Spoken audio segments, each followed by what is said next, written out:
నేటి దినాన మనం నేర్చుకోబోయే అంశము నిత్య నిబంధన రక్తం ఏది.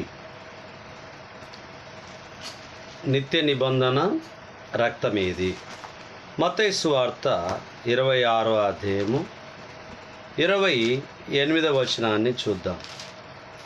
మత్తయి సువార్త 26వ అధ్యాయము 28వ వచనాన్ని చూద్దాం ప్రియులారా. ఇది నా రక్తము అనగా పాపక్షమాపణ నిమిత్తము అనేకుల కొరకు చిందింపబడుచున్న నిబంధన రక్తము. ఇది నా రక్తము అనగా పాపక్షమాపణ నిమిత్తం అనేకుల కొరకు చిందింపబడుచున్న నిబంధన రక్తమై ఉన్నది. ఈ యొక్క నిబంధన రక్తము ఎంత ప్రాముఖ్యమనంటే, ప్రవచనాలు చెప్పబడినప్పటి నుంచి, దేవుని లేఖనాలు రాయబడి ఉన్నప్పటి నుంచి కూడా మనం ఆలోచన చేస్తే దేవుని కృపను బట్టి దేవుడు విస్తరింప చేస్తూ వచ్చాడనేటటువంటిది జ్ఞాపకం ఉంచుకోవాలి ప్రియులారా. మానవాళి జీవితంలో అతి ప్రాముఖ్యమై ఉంటూ ఉన్నదనేటటువంటిది జ్ఞాపకం ఉంచుకోవాలి.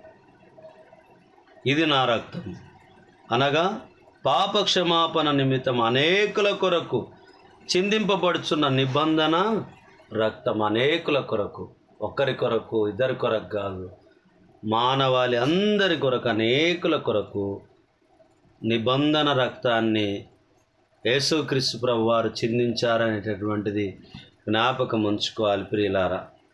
మరి హెబ్రీయులకు రాసిన పత్రిక 9వ అధ్యాయము, హెబ్రీయులకు రాసిన పత్రిక 9వ అధ్యాయము 1 నుంచి 11 నుంచి కొన్ని వచనాలను చూద్దాం. హెబ్రీ 9:11 నుంచి కొన్ని వచనాలని మనం చూద్దాం ప్రియులారా.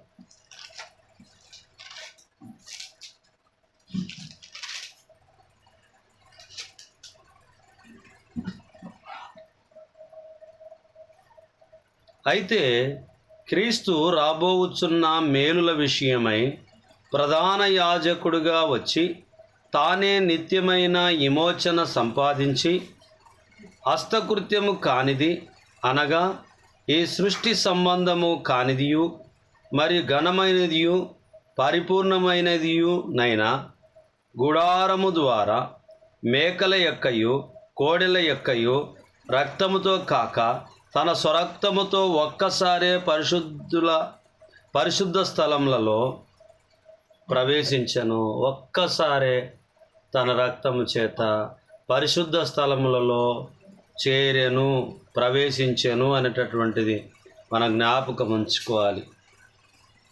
మేకల రక్తం కానీ, కోడెల రక్తం కానీ మరి ఏది కూడా పరిశుద్ధమైనది కాదు అనేటటువంటిది, అంటే ఆ రక్తం వలన పాప విమోచన కలగదు అని చెప్పి దేవుని వాక్యాన్ని మనం తెలుసుకుంటున్నాం ప్రియులారా.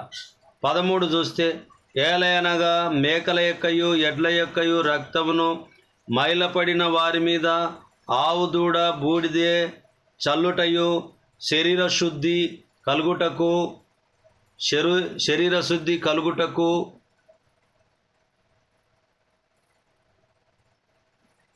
కలుగునట్లు వారిని పరిశుద్ధపరిచిన ఎడల నిత్యుడగు ఆత్మ ద్వారా తన్ను తాను దేవునికి నిర్దోషినిగా అర్పించుకొనిన క్రీస్తు యొక్క రక్తము నిర్జీవ క్రియలను విడిచి జీవము గల దేవుని సేవించుటకు మీ మనస్సాక్షిని ఎంతో ఎక్కువగా శుద్ధి చేయును.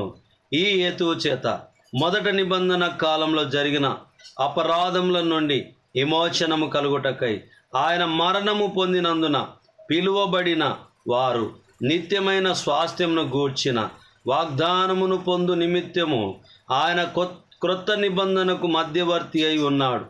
మరణ శాసనం ఎక్కడ ఉండునో అక్కడ మరణ శాసనం రాసిన వాని మరణము అవశయము. ఆ శాసనము రాసిన వాడు మరణం పొందితేనే అది చెల్లును. అది రాసిన వాడు జీవించుచుండగా అది ఎప్పుడైనానో చెల్లునా.